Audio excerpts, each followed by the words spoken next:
In this video, you're going to learn how to draw the seed of life from sacred geometry. Hello, my beautiful friends, and welcome to my channel. My name is Ingrid. I'm a holistic wellness practitioner, and I'm so grateful that you're here today with me to start with this sacred geometry series. The seed of life is the most basic sacred geometry that you can draw, and is often related to a beginning, a new beginning, something that is just a seed, that it will transform into something else, but it has all the potential to transform into a tree. The seed of life has different meanings, but they're all related to the same. It's a cycle or a starting of a new cycle. So some of the meanings that the seed of life holds are, for example, representing the 7 days of creation in the book of Genesis. Also symbolizes the interconnectedness of all living things and the unity of the whole universe. It reflects the concept of potential growth, as I was saying before, from a seed to a tree. It signifies fertility, abundance, and the cycle of life, death, and rebirth.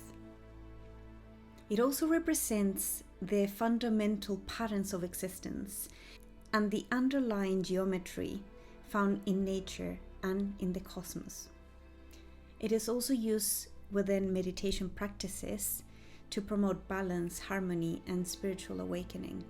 So if you're a person going through a spiritual awakening, I would highly recommend you to start playing around with this pattern. It's very easy to create, and just pay attention to your thoughts and the process of what's coming to you while you're doing this process. In our lives, sometimes we have different themes open. I call them themes. So you could be looking at things related to work. You could be looking at things related to relationships, how to create abundance, whatever it is, the process that you're in. You might be having multiple processes open at the moment, and perhaps in one of them the seed of life is going to be more relevant. So I would love to know if any of your processes that you have open at the moment relates to a beginning or an ending and a starting of a new. Just let me know in the comments. Make sure that you're checking the description box below, because as we move along with the series, I'm going to leave you all the links there so they're easy for you to access. And I'm going to be leaving you a beautiful gift as well. So make sure that you're checking it. And without further ado, let's just jump into class. The supplies that you're going to need, you can see here that I have a range of things. But in reality, the most important one that you need is a compass. In this case, I have the ones that you can exchange a pencil for one of the pens that I have here, or pigment liners.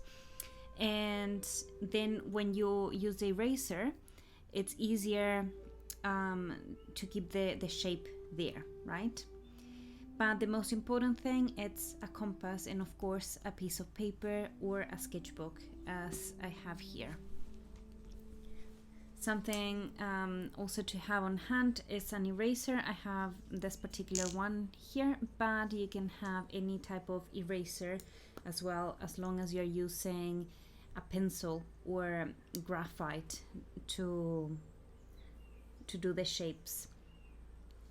Another important thing to have, it's a ruler. So you can have a small ruler like this one, or I have this bigger one because sometimes I want to use a bigger ruler, but whatever you have on hand, it should be enough.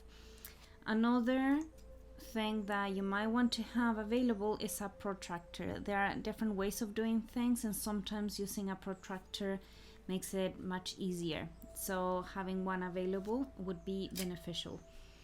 In here, of course, I have pigment liners. From this box, I'm probably gonna use only one F, and you can start with a 0.5 tip. That would be enough.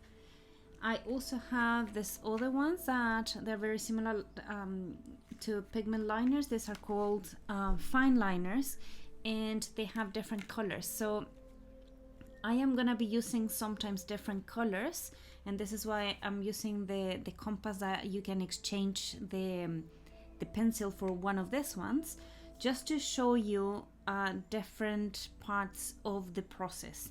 Okay, it is not needed for you to go and buy something like this at all. You can use a pencil or just the graphite that comes with the compass. Another thing that I was forgetting, it would be to have an extra pencil, and this is useful when in the compass you're using this pencil here. If you have a spare one, then you can do lines and some other type of shapes. All right, let's get started. So first of all, we're gonna be tracing vertical line with your ruler in the middle of the page, roughly in the middle of the page. And then in this case, I'm gonna be using a light blue just to do the first circle. So what you want to do is to place the tip of the spiky part of the compass around the middle part as well of the line that you've just drew. And then we open the compass and we make a circle with it. I'm just making it stand out, so this is why I'm going so many times. You only need to do it once. So that's the first step, simple circle. Now with that darker shade of blue, I'm gonna go back and with the same size that we used before to make the first circle, now we're gonna be placing the spiky part of the compass in the intersection of the line that you drew as the first step and the circle that you just made. So we place it there, and with the same width, we're gonna start tracing a circle. Again, I'm tracing it a couple of times just for you to be able to see it. And that would be the second step, well, part of the second step. Now you see that there's an intersection between the two circles, the first one, the light blue, and the second one, the dark blue. Now we want to place the spike of the compass in that intersection, and with the same width that we've been using all the time, you're gonna start making another circle.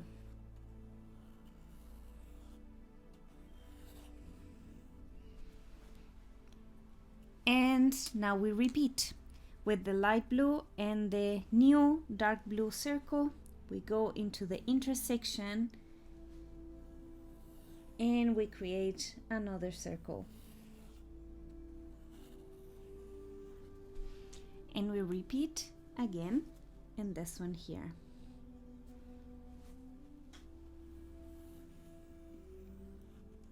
Remember to always use the same width, and this is very important in this process.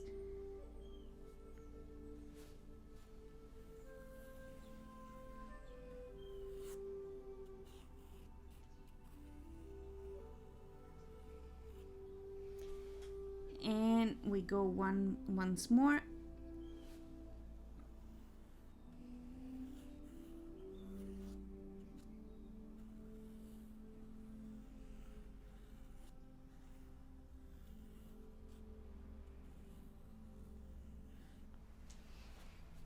And there we have it, the seed of life.